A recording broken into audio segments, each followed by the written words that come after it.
everybody, welcome back to the channel. I'm JoshMustDestroy, and in today's video we are going to be going over the T110E5, currently one of my favorite tier 10 heavy tanks in the entire game.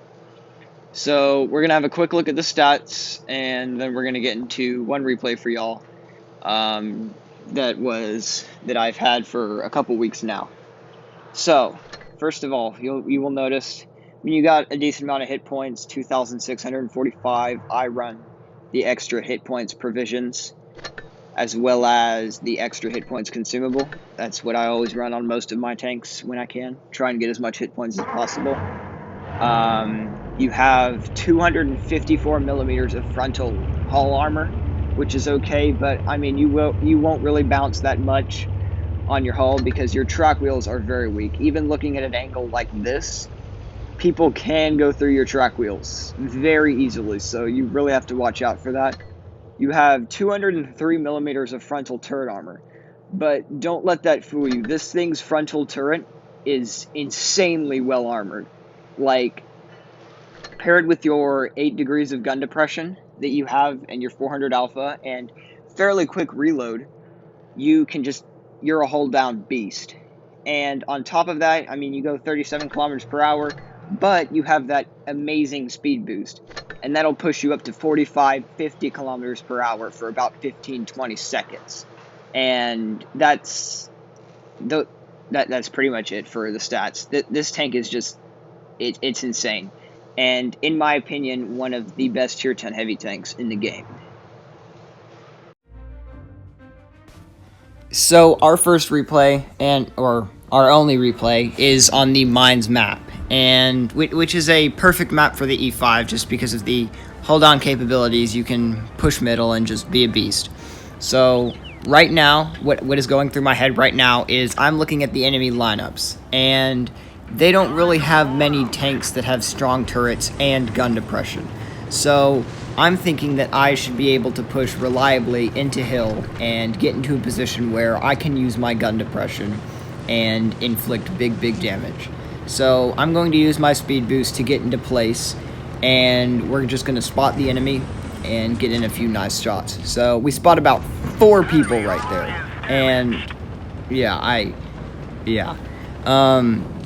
so we put a shot into that T-54E1, and we put another shot into him, I guess. And that IS-4, I don't know what he's doing. He's pretty much just going to stay there the entire game, which ordinarily would be something to worry me. But I'm taking a look at him in the way that he's poking, and I'm thinking that he's not the best player. See, he's just giving me his lower plate. Now, he does put a shot into our side, and so that's where the side armor does make this tank kind of fall behind a little bit, because you literally have no side armor.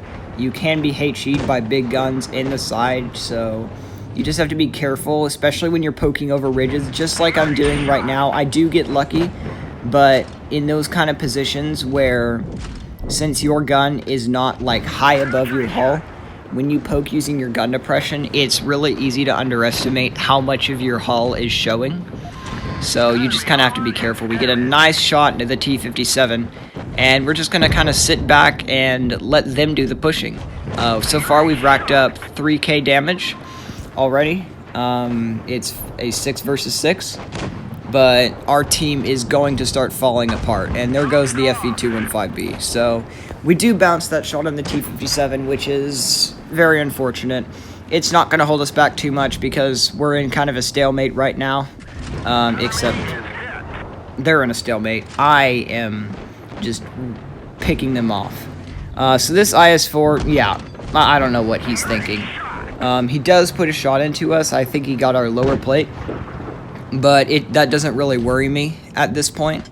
So yeah, we're going to try and aim and see if we can hit that T-57. We can't, but he is trying to poke, but we don't get him. So we're just going to kind of sit here and wait until we can get a shot into that T-57, and that is going to help us a lot later. Now, that T-22 is flanking, so I'm thinking I need to push these two guys. So we take out the IS-4, and the T-57, as we know, is alone, and all of his teammates are currently, well, the T-22 is on the island to our right, and his other teammates are dealing with my teammates. So I'm going to push and put a nice shot through his track wheel, killing him.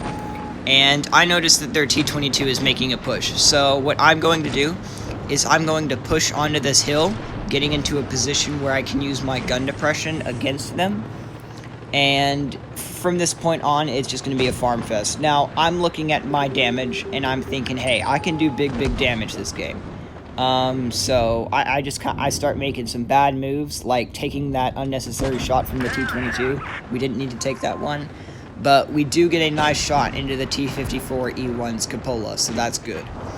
Now, I am going to make a bit of a stupid move here in a minute after I put that shot into the T-22, damaging his ammo rack. I never ammo rack tanks, that's just, it's not my luck, I just damage them. So, this is kind of where I start messing up. I'm looking at my damage, I'm seeing big numbers, I'm seeing that 6K, and I start making probably moves that are a bit too aggressive for my current hit point situation, but my team is behind me, and that is going to help. So my team does take out that IS-7, which is great, which just leaves this T-54E1 on a one-shot, who we are going to put a nice shot into, taking him out, leaving our damage on 6,958 with 3,620 blocked damage, which I think just goes to show how strong this tank's turret is. Now, that's going to be it for this video, guys. Again, if you enjoyed, please leave a like and subscribe, and leave a comment saying, you know, if you want more tank review videos and all that. I know I don't do these often. I mean to, but I get a little sidetracked. And yeah, happy tanking, guys.